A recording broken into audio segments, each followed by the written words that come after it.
Selamat sore, berjumpa lagi dengan Nompen. Salam seger waras, tetap semangat dan sehat. Gonjang-ganjing dunia media sosial nih, yang dipenuhi pembicaraan tentang politik dinasti yang memuakkan. Muak katanya. Kemuakan ini makin menjadi-jadi dengan beredarnya video seorang anak muda yang menceritakan kemuakannya melihat baliho dan spanduk besar PSI dengan gambar Kaisang mendadak terpasang di mana-mana. Dari tengah kota sampai ke semak-semak di seantero Subang dengan 30 kecamatan, masing-masing 50 baliho. Hebat kan? Satu kecamatan pasang 50 baliho. Konon tidak membayar pajak pula. Wah, edian. Dan diperkirakan biayanya lebih dari 1 miliar. Duit dari mana itu? Kata anak muda di video itu ya. Mentang-mentang anak presiden, tambahnya lagi nih, perempuan muda itu kemudian menutup videonya sambil berkata, kami muak. Tidak cuma dari video itu. Dalam podcast Rohmar Hurmusi atau Mas Romi. Dengan total politik justru lebih jauh, lebih mempertanyakan siapa yang memasang baliho-baliho itu. Sebab begitu masif, begitu cepat terpasang.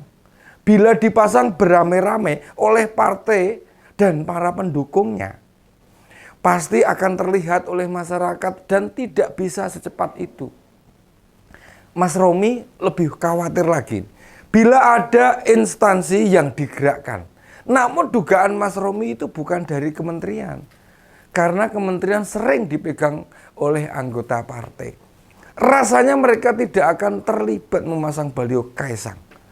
Yang partainya memang belum mendapatkan jatah menteri. Yang ditakutkan oleh Romi, justru baliho-baliho itu dipasang oleh instansi. Yang memang tidak diwarnai partai. Artinya yang pimpinannya memang orang yang lepas dari keanggotaan partai. Duh, kok jadi merinding ya mendengarnya. Itulah yang paling menakutkan. Bila keluarga Cemara, keluarga Jokowi maksudnya, dibiarkan terus-menerus mengejar ambisinya untuk menguasai pucuk-pucuk pimpinan tertinggi lembaga negara. Baik sebagai cawapres, atau sebagai ketua umum. Nyolok sekali soalnya. Anak lanang nih mendadak jadi ketua PSI. Instan loh.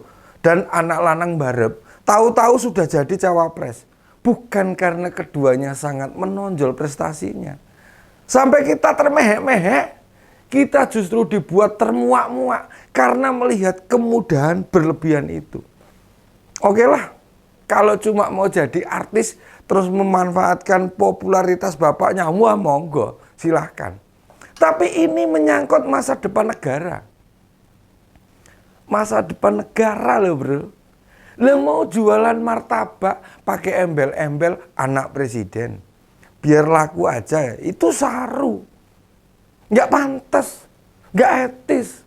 Nggak bermartabat. Nggak bermartabat. Nggak bermartabat. Apalagi ini untuk jadi pejabat negara. Yang mengambil keputusan untuk kepentingan bangsa dan negara. Plus dibiayai oleh pajak. Yang dibayar dari duit masyarakat, sungguh amat sangat tidak bermartabak. Tidak bermartabak. Pedagang martabak pasti paham arti martabat itu kan. Nah, terus itu loh, para pendukung-pendukungnya atau para politisi yang mulai cari muka nih, carmuk. Kalau bahasanya dulu carmuk, cari muka. Sama pasangan Prabowo Gibran. Tolong diingat ya. Kalau masyarakat itu nggak suka melihat indikasi adanya politik dinasti yang sekarang dengan amat vulgar dipertontonkan oleh Jokowi, Gibran, Kaisang, dan Paman MK, catat ya. Ini bukan karena kami takut kalah. Bukan karena itu. Ini karena berbahaya. Presiden Jokowi itu masih menjabat, masih memegang kendali langsung pada kementerian-kementerian dan gubernur. Dia Dia pun masih loh, panglima tertinggi, masih bisa perintah ke semua menteri untuk menggerakkan dukungan memenangkan anak lanangnya atau partai anak lanangnya. Sempritan Jokowi ke TNI Polri hanya dilaksanakan karena memang ada garis komando di situ.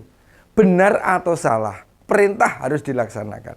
Masalahnya, apakah yang diperintahkan itu menjamin netralitas bagi semua kementerian, Polri, dan TNI itu? Jangan-jangan, ojo-ojo. Kekuasaan Pak Jokowi yang sangat luas sebagai presiden itu membahayakan bagi keberlangsungan pemilu yang jujur dan adil itu.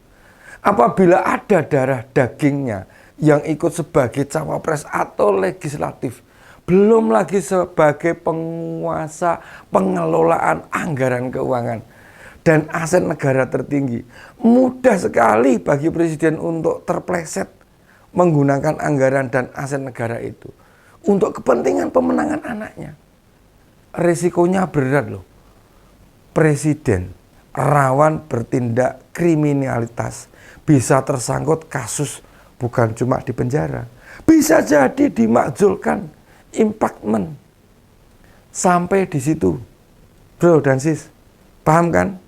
Kalau semua orang tidak suka anak-anak Jokowi ikut pilpres dan pemilu sekarang ini, sekali lagi nih, bukan karena kami takut kalah, kami justru menyelamatkan presiden dari kemungkinan terlibat kasus yang menyelamatkan karir anak-anak lanang yang masih panjang usia politiknya nih. Kenapa mesti buru-buru menjabat? Kan masih muda. Sabar dikit dong. Sabar dikit, kenapa mas? Jadi cawapres atau mendadak ketum saat bapaknya masih menjabat itu juga tidak etis, tidak elok. Makanya dikecam sana sini. Mau sehebat apapun prestasi si anak, maka pasti diremehkan atau dianggap hanya mendompleng jabatan orang tua. Wajar kan? Kalau sekarang semua mencela, bahkan kadang dibikin bercandaan loh, yang nyelekit lagi nih. Ada karikatur tuh, Gibran digendong bapaknya, bapaknya atau pamannya dia, dinaikkan ke kudanya Prabowo. Ada Gibran digendong pamannya Usman lah. Oh iya nih dua-duanya nih. Pokoknya jadi bahan bercandaan lah dan tertawaan. Dinaina, mesak gitu, kasihan. Wong jasanya juga besar kok Pak Jokowi itu untuk Indonesia. Ingat, dulu mereka mencela baliho kepak sayap kebinekaan milik Mbak Puan. Dan sekarang di mana-mana bertebaran baliho Kaisang atau Gibran. Herannya cuma dua wajah itu saja loh.